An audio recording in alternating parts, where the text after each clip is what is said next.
Hay una enfermedad en la ganadería que, en serio, causa estragos. Y no solo en los animales, sino que representa un riesgo directo para la salud pública. Así que hoy vamos a desglosarla, a analizarla a fondo. Hablemos de la salmonelosis bovina. A ver, pensemos un momento. Abortos, diarreas muy severas y encima un riesgo para la salud de las personas. ¿Qué enfermedad es capaz de provocar todo esto? Bueno, la respuesta es la salmonelosis. Y ojo, no es una simple infección intestinal, para nada. Sus consecuencias pueden ser devastadoras, impactando la reproducción, la producción y, claro, la bioseguridad de toda la explotación. Muy bien, vamos a iniciar esta especie de investigación. Y es que para combatir a un enemigo, pues primero hay que conocerlo, ¿no? Entonces, la pregunta es, ¿quién es exactamente el culpable detrás de todo esto? Pues se trata de una bacteria del género Salmonella.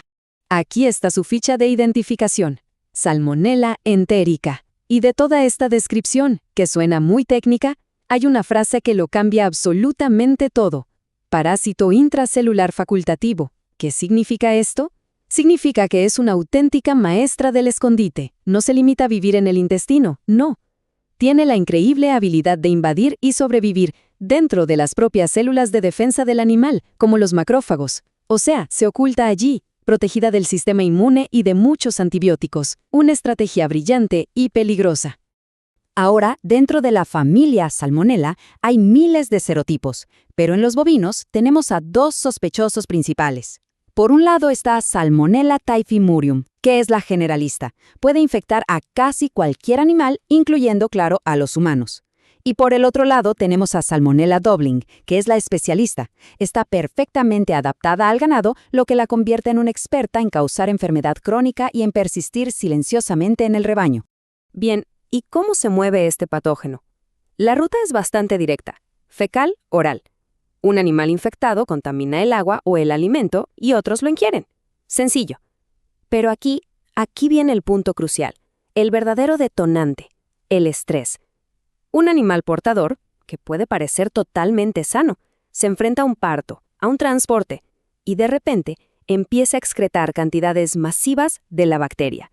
Se convierte, literalmente, en una bomba de tiempo bacteriológica para el resto del hato. Ok, ya conocemos al culpable y su método de propagación. Ahora veamos el modus operandi. ¿Cómo ejecuta su ataque una vez que logra entrar al organismo? Su estrategia es metódica y, como vamos a ver, es altamente destructiva. Esto no es un simple ataque, ¿eh? Esto es una campaña militar en toda regla. Primero sobrevive al ácido del estómago, que ya de por sí es una barrera formidable. Luego invade la pared del intestino. Una vez adentro, es comida por los macrófagos, las tropas de defensa del cuerpo.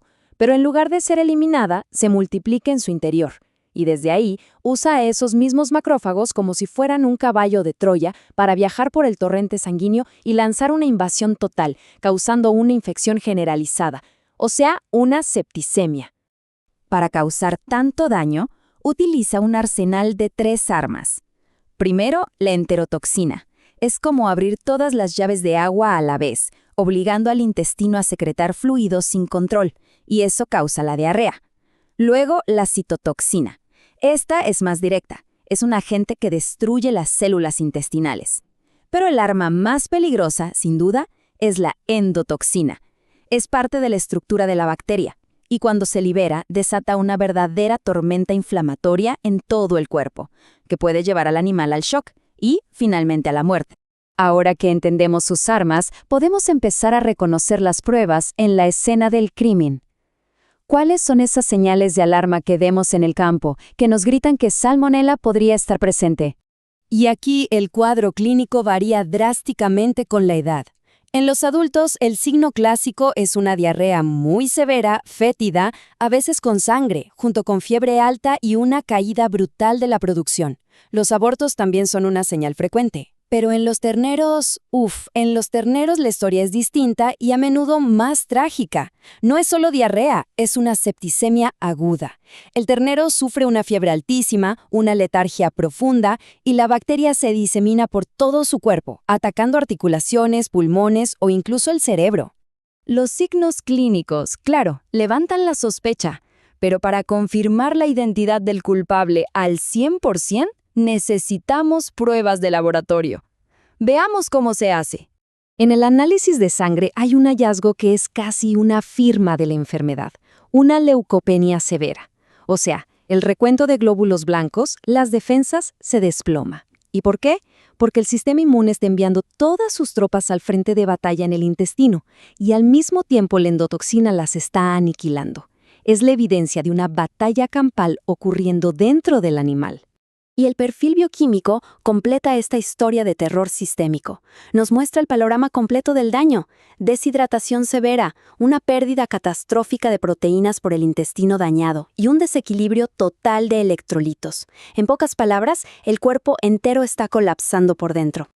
Y atención aquí porque este es un punto de diagnóstico absolutamente crucial. La bacteria se busca en un cultivo de heces, pero la salmonela se excreta de forma intermitente. Un animal infectado no la libera todo el tiempo. Por eso, y esto es clave recordarlo, un solo cultivo negativo no descarta la enfermedad.